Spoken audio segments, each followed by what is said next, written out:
Hello everyone. So I'm out here working on my electric car again. As you can see, I've got the electric motor mounted to a transmission adapter plate mounted onto the transmission. I'm also working on an onboard solar system that's going to go on the hood and on the roof of the Geo up there. And I've gotten a charge controller, a special charge controller from a company called Ming He. It's an MPT7210A controller. What's special about this controller is it will take the voltage coming in from your panels and boost it up to 24, 36, 48, 60, or 72 volts. And what makes that so unique for this project is I don't have to worry so much about the end voltage of my panels, on the hood or the roof of the vehicle, because what I can do is I can design it to be aesthetically appealing to the vehicle and use this charge controller to boost it up to the 72 volts that I'm going to use for my pack.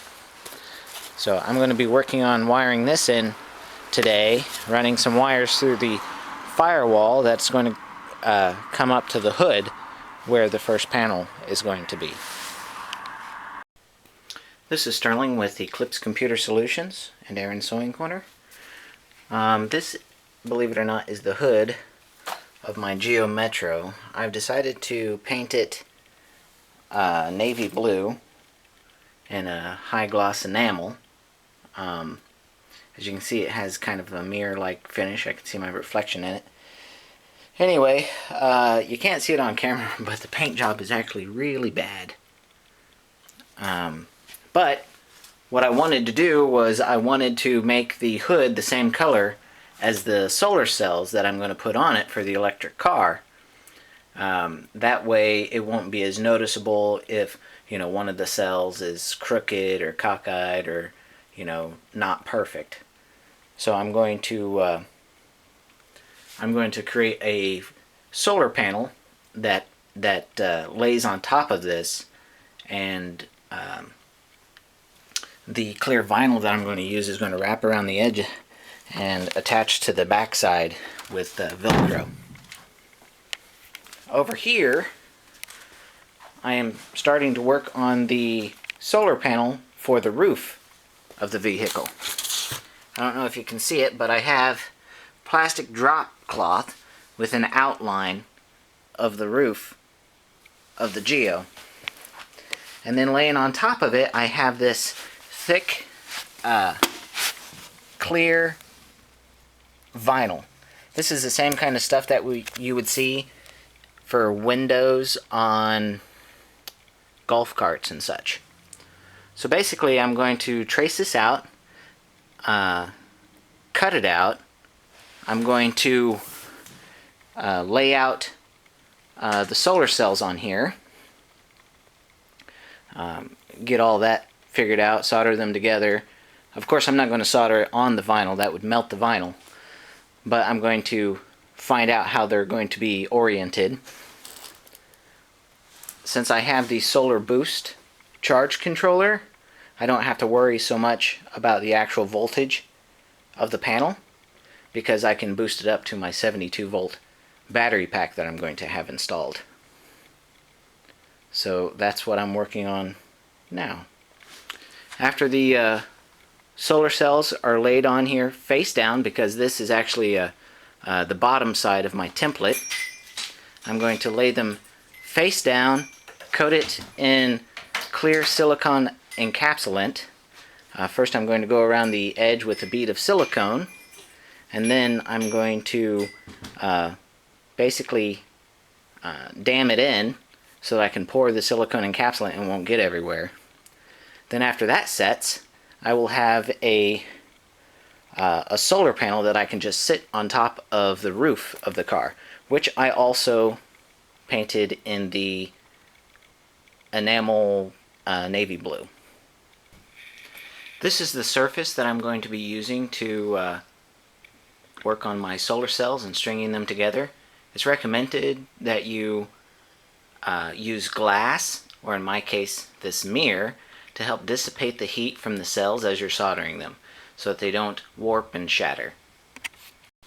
I'm going to trace along the outline. I'm probably going to give myself about a ½ inch extra all the way around, because I'm going to probably need to fold it in on itself a little bit here and there in order to conform to the contours of the car appropriately, and so that it looks nice. Right now I'm trying to lay it out, try to get all the wrinkles out of it, because when it was rolled up, something was set on it and so it creased it, so I need to try to get some of those creases out. Hopefully, if I can't get the creases out, then maybe once I put the silicone encapsulant on and strap it down to the roof of the car, hopefully the heat and stuff will cause it to shrink a little bit and pull out some of those wrinkles.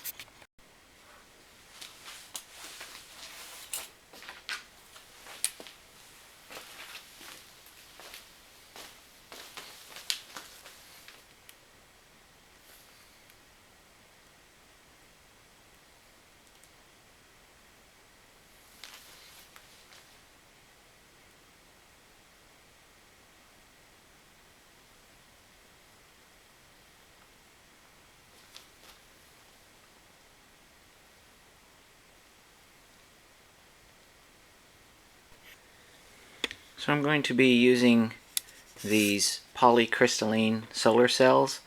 I know what you're thinking. You're putting all this work into it. Why don't you use monocrystalline cells? And the answer is really quite simple. When I purchased these cells, I didn't have any money, and so these are kind of the cells that I'm stuck with. I've left a broken cell on top of all of them, because as you can see, this one is quite yellow and that one is nice and white. That's because of the cell oxidation, which reduces their efficiency if you don't have them encapsulated. So I just left this broken one on top to help protect the cells underneath it.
Solder joint, and I'm going to have to repair it, provided I didn't break these cells just now when they fell.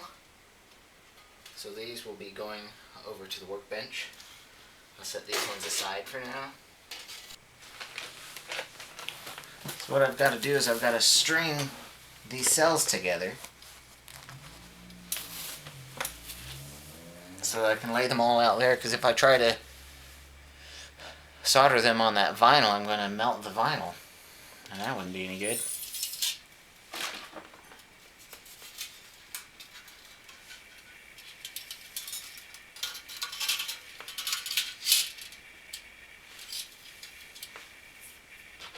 So I've got myself this flux.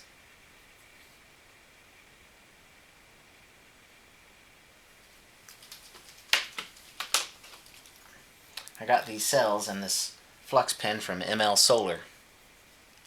I purchased them. Nobody's sponsoring me. I wish someone would sponsor me.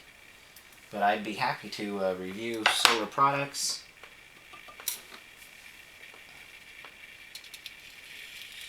For the good of everybody.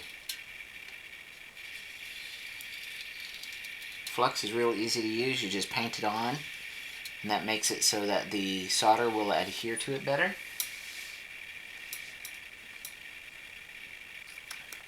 Now this tabbing wire already has a little bit of solder in it.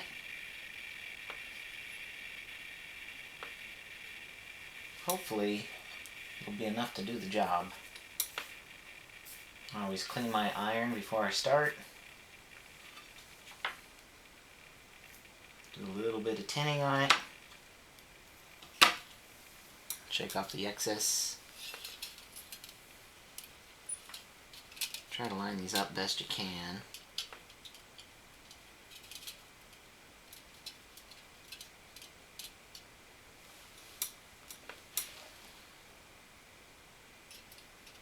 This stuff is really difficult to work with.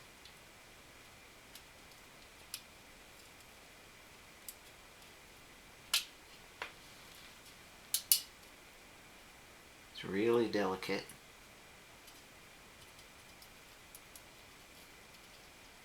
Basically, you get it melted. You can see it wetting in front of you, and that's real simple. Basically, the solder, when it's melted, it looks wet.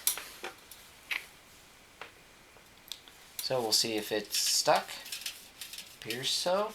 We can move on to the next set of cells. There's a couple here that are kind of cracked, a little damaged.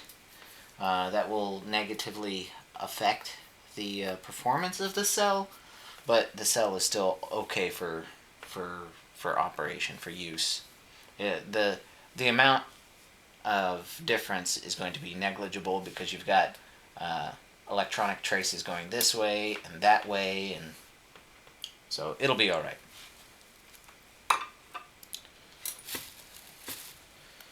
Let's see.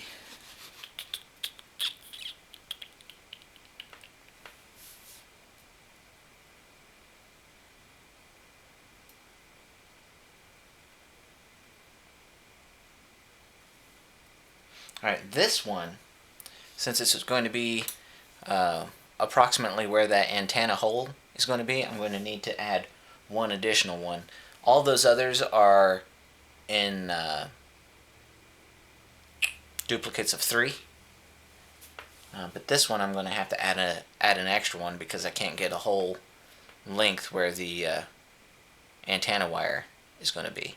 Now I might cut some cells smaller so that I can fill that area, because I don't want to waste any space that's going to be exposed to the sun, because this electric vehicle is going to charge via solar.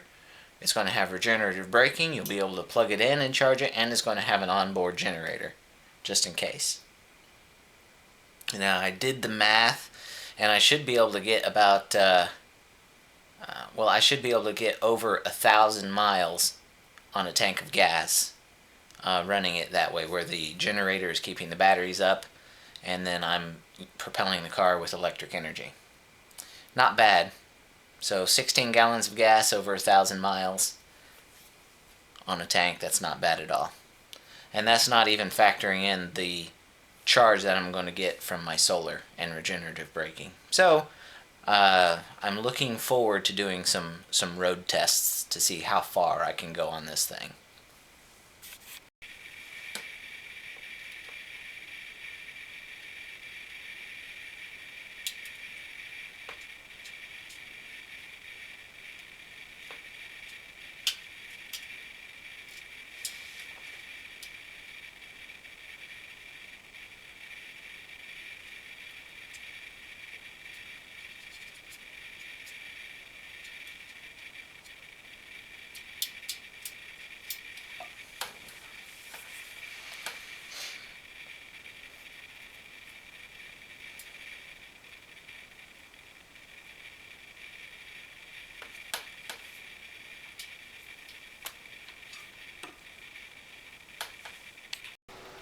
So I had a string of 3 cells here, and one of them broke, and I didn't want it part of the panel that was going on the electric car, so I thought to myself, oh, what could I do with this? So these being 0.5 volts apiece, or half a volt, and there's a string of 3 that's 1.5 volt, which would be the same voltage as a AA, albeit a lot more power than a AA. I decided that I would take it and make a solar picture frame. So, since these are already stringed up, all I've got to do is terminate both ends on the back side of the backing for the picture frame, and then I will have a 1.3 volt picture frame. I'm adding a piece of paper.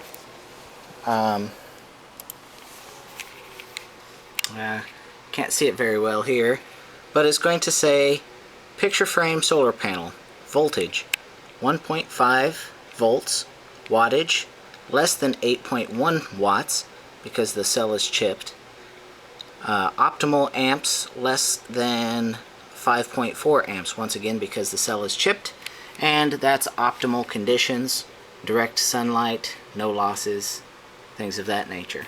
So I decided that some solar picture frames would be fantastic. If you're interested in one of these solar picture frames, please leave a comment down below, and we'll see what we can do for you.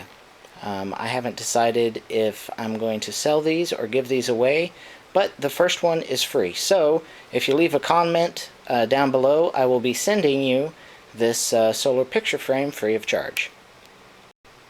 I should also mention that I'm going to select one winner for this solar picture frame. It's not free to everybody, but I will select someone who leaves a comment down below to receive this free solar picture frame. Let me know, comment below, like and subscribe. So for this solar panel picture frame that I'm making, I've went ahead and soldered some tabbing on the negative side of the cell. I'm running that up. And then I've also have the positive side, which is the back side of the cell, connected together, and that's running up also. I'm going to put a protection diode in there, probably hide it on the back of the picture frame.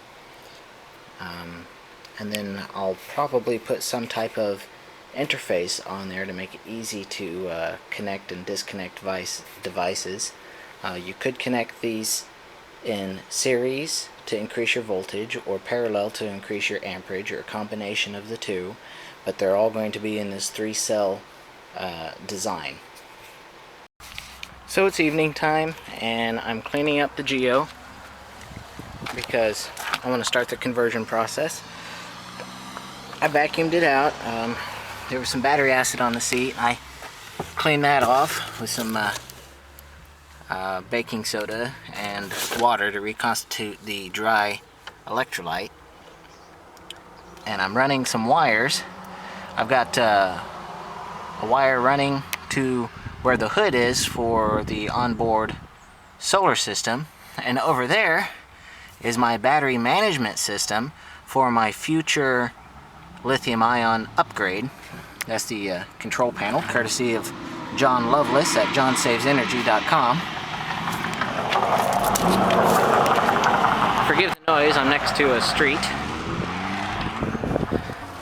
So on this battery management system, there's an induction coil here that connects to it, that goes around the positive lead of the motor, and this is going to tell me the amp draw of the motor, and that will be displayed on the screen. I've got a nice coil of 12 gauge wire here, which would be plenty good for the onboard solar system and the control panel, which is going to be there. Originally I was going to use this. I'm not sure if you can see it very well. This is one that I made. It looks kind of crappy, but it would do in a pinch. But I've got a charge controller here that has a boost converter on it, so I don't have to worry about the onboard voltage so much of the panels. Of course, the closest I can get to 72 volts from the panels, the better. But if I get close, that would be good enough, because I've got one of these guys, which is an MPPT solar charge controller. The panels come in. I've hooked up this battery as a pseudo solar panel because I don't have one to hook up to it, and I have the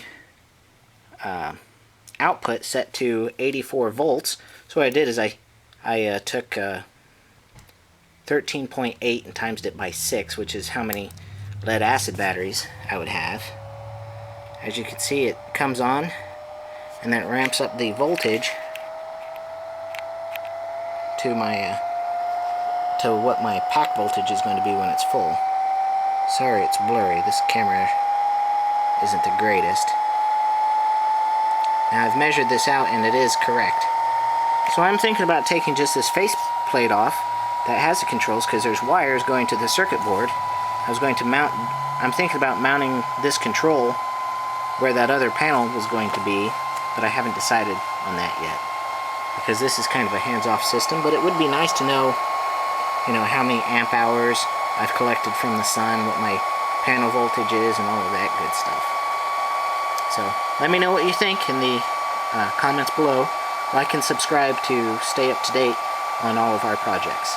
This is Sterling with Eclipse Computer Solutions, signing off.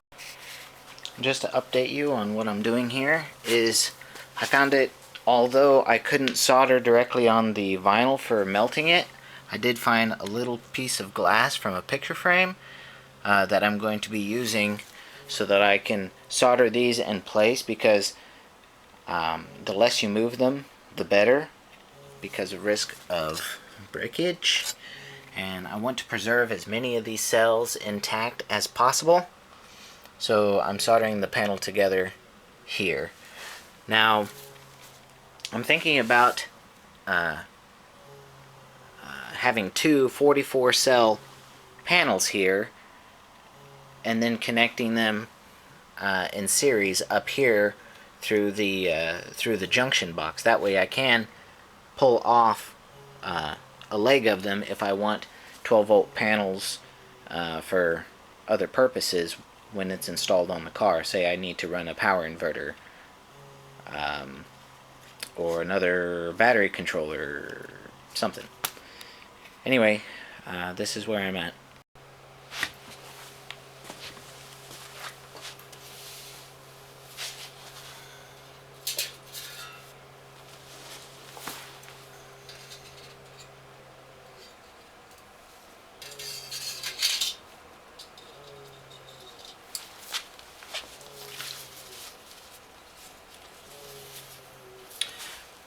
I use this glove so that I don't get fingerprints on the cell.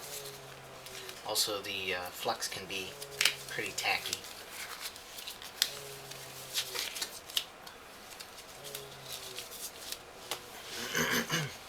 So I find the best way to solder these is, first you put some flux on the landings. This, of course, is the back side of the cell, which is the positive side of the cell. After applying your flux, you take, well, you want to make sure your iron is clean too, so wipe it off with a damp cloth. Then what I do is I apply just a dot of solder on each of these landings. That will make it so much easier to solder the tabbing wire to it. Like I said, just a dot. You don't want too much on there. And I just position my cell accordingly. Also, once again, I have glass underneath these cells so I don't melt the clear vinyl that I have underneath. Well, it looks like my tabbing wires here are a little short, but that's okay. These are electrically conductive between each other, so it's not that big of a deal. And I just heat this up. Once I get to that dot of solder, it melts and adheres to the tabbing wire. You just drag it along. Make sure that the solder melts underneath it.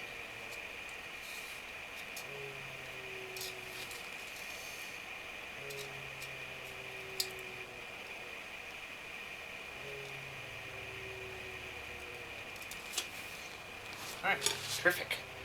On the others, the tabbing wire was long enough. I don't know why that one ended up short. So I'm building the solar panel for the roof of the electric car. After all this is done, I'm going to put some silicone encapsulant over it. That stuff is really, really thin though, so I'm not sure how much of an advantage that's going to be, but it will stick them to this and hopefully provide a little bit of cushion underneath the cell as well. That's one reason I have the thickest clear vinyl I could find to help protect it from impacts, road debris, and things like that. Probably wouldn't fare very well in a hailstorm. I was hoping the silicone encapsulant would be thicker between this and the cells to help absorb the impact, but we'll do the best we can with what we've got.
You can see I'm getting great wetting here.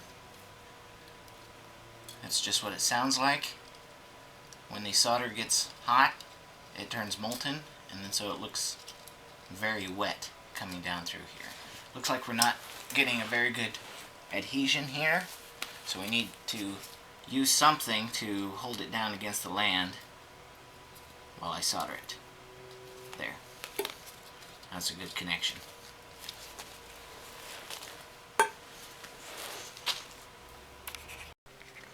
There's one thing I would like to mention.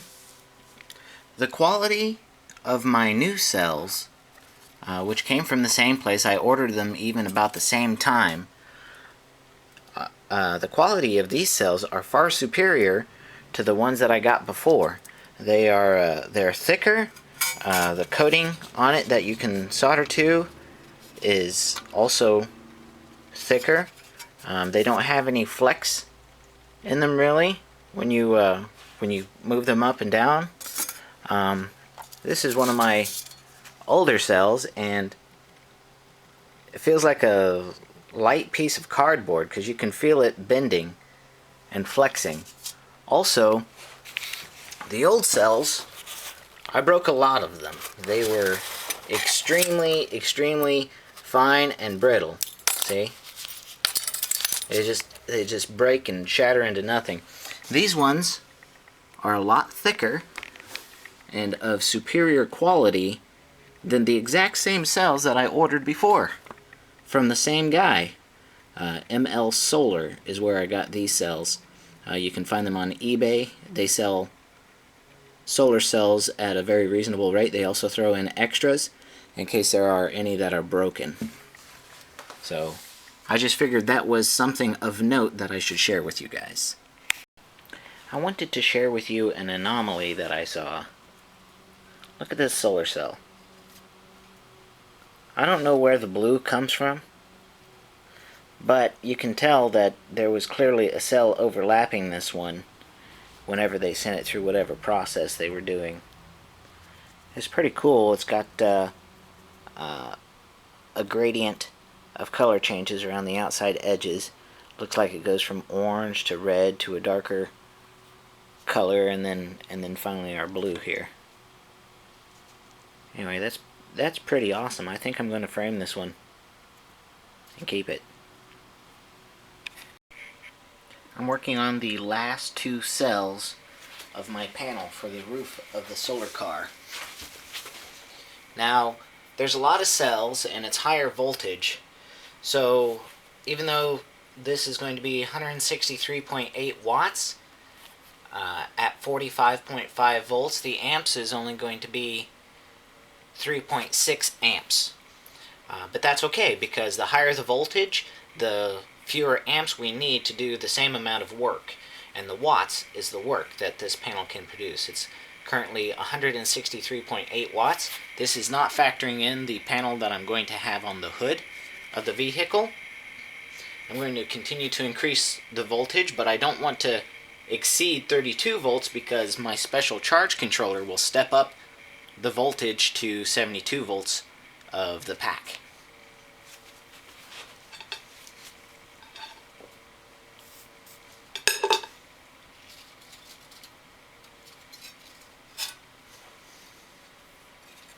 I have this sheet of glass here from a picture frame that I've been using so that I can work on the floor without having to transport long cells or long strings of cells, because if you do that, you're going to break some.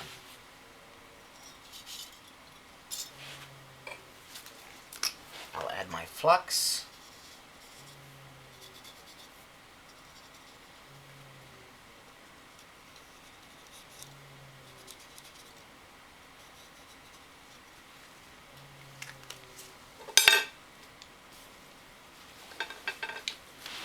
I'll add a dot of solder on each landing, or each land.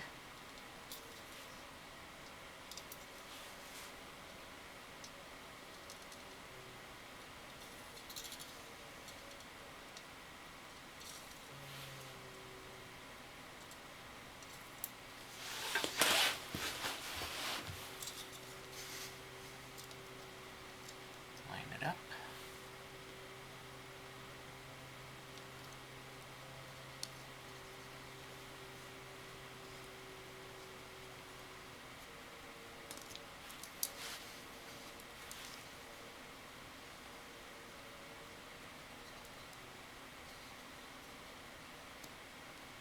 I'm just dragging the iron along the tabbing wire because there's solder in the tabbing wire, and I'm making sure that it has a good flow.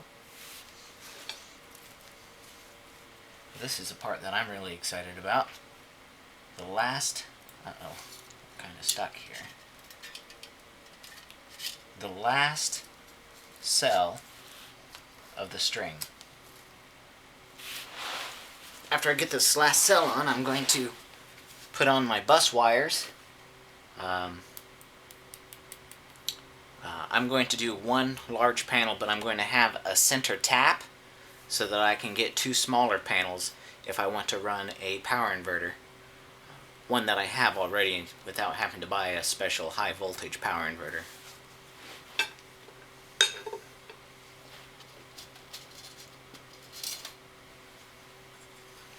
Here we go. The last cell of the solar panel for the roof of the electric Geo-Metro conversion. I would appreciate your guys' help funding the project. You can donate to the project at gofundme.com/electrometro. So far I've funded it all myself, but it's very difficult because I don't make much money. Please help make this dream a reality. Please donate at gofundme.com/electrometro. I mean, I'll get it done either way. It's just it'll take much longer if I have to do it all myself. I've already been working on the project for about 2 years, going on 3. And I haven't even got my motor controller yet.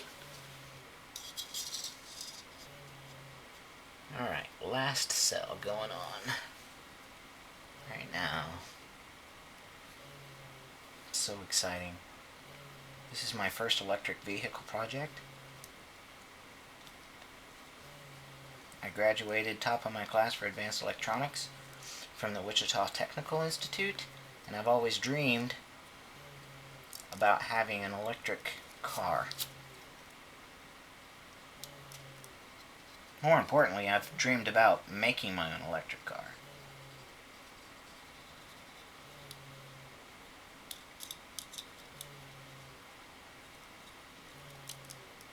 There we go. And that is it for the solar cells.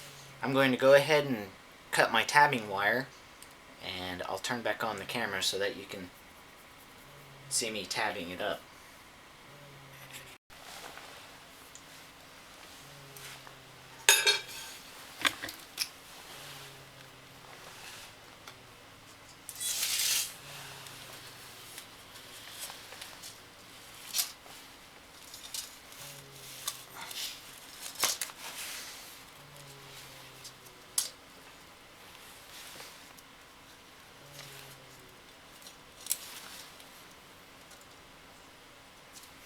Adding some flux to my solder connections.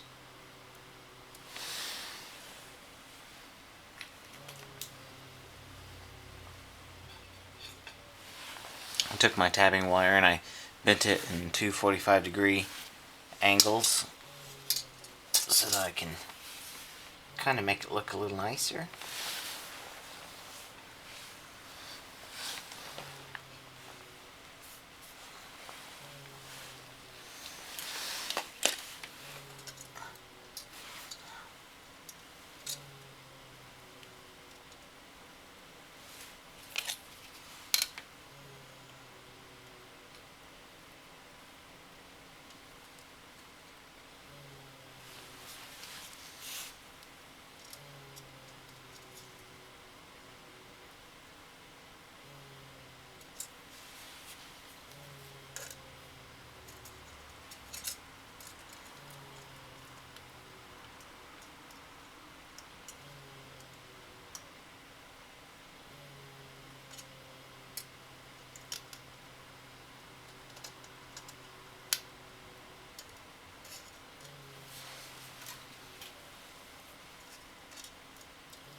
I'm checking the solder connections, make sure that they are actually stuck.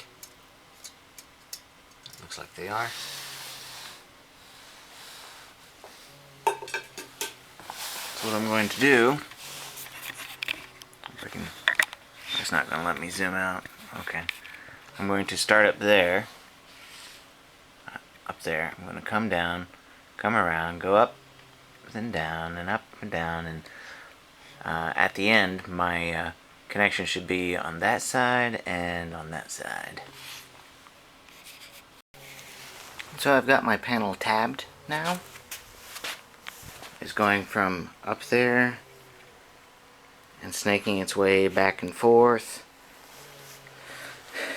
to the end here, and I'm just finishing up the electrical connections now. This is the positive side, that's the negative side. I'm going to try to run it along the contours of where the windshield's going to be, and then the wires are going to come off the passenger side because that's where all my controls and everything are, and I figured it would look better that way, having the black wire run across the windshield instead of the red one.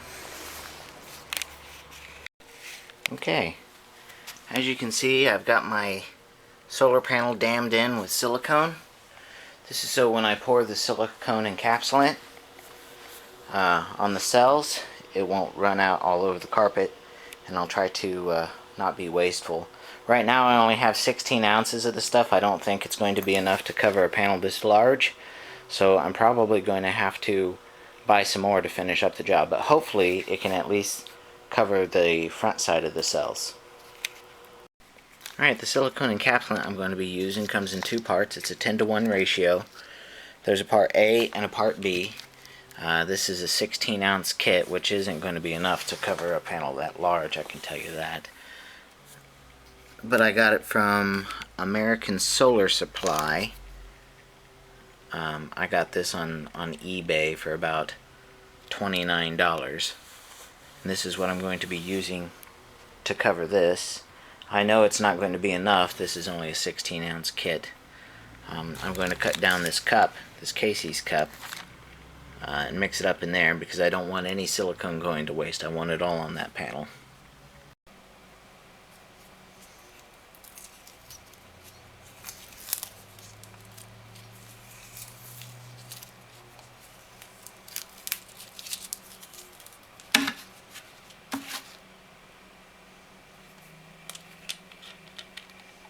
This stuff has the viscosity of a very heavy maple syrup. Not this stuff, but the other stuff. This is the hardener, I suppose you would call it, to help the stuff set up. So then you mix this up really well. Then you pour it on the cells and apply it best you can.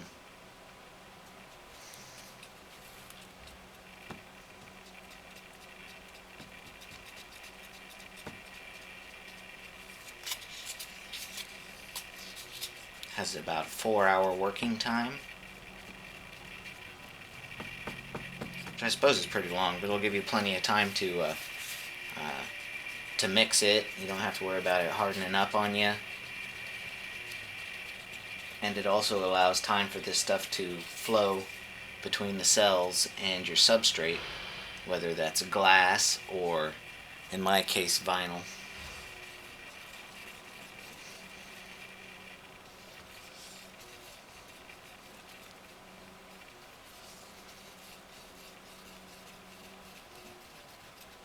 I think that's mixed up pretty good.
So I got the back side of my panel coated, just barely. I had to stretch it and stretch it and stretch it, grab some from these cells, move them over to these cells. I seriously doubt there's enough to coat the front of the cells, as a lot of the vinyl underneath is still dry. Would I recommend this to a friend or family? Only if I hated them. This was a lot of time, a lot of effort. Is it cheaper to make your own cell or make your own panel? No, it isn't. A lot of people say that, oh, well, it's only 50 cents per watt, whereas it's $1 per watt if you buy it. Well, you're not just buying watts when you buy a panel. You're also buying the aluminum frame, you're buying the glass, you're buying the encapsulant, not to mention all the labor that goes in to building a panel of your own. The only time I would build my own panel is if I'm doing something custom like this, where I need it to fit the form of a car. Other than that, don't waste your time. I would just buy a panel. In the future, I'm probably just going to buy flexible solar panels to go on a vehicle. You can buy some with dark backing that won't look so terrible. Hopefully, when this is all said and done, it will look alright. If not, then I just wasted a whole lot of time and money for nothing. Alright, this is Sterling with Eclipse Computer Solutions. This is an update on my electric car project. If you take a look at this, I finished my onboard solar panel.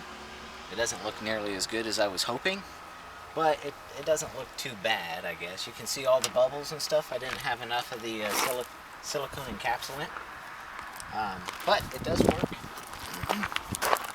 Right now I just have it held down with some magnets. I'm probably going to put a bead of silicone or something around to stick it, and then when I get ready to replace it, I'll just cut the seal around it and pull it off. I've got a blocking diode right here on the panel. I've got wires coming down here, and then under the hood I have it hooked up to my special charge controller, which you can see. I don't know if you can see that or not. Can you see the voltage? Well, anyway, it's reading 46.7 volts and it's stepping it up to 84 volts. Right now I don't have any batteries connected to it, but this is proof that the solar panel works, the onboard solar panel. And then next I'm going to be wiring everything up. Until then, keep it real. Well, everybody, this is a sad, sad day.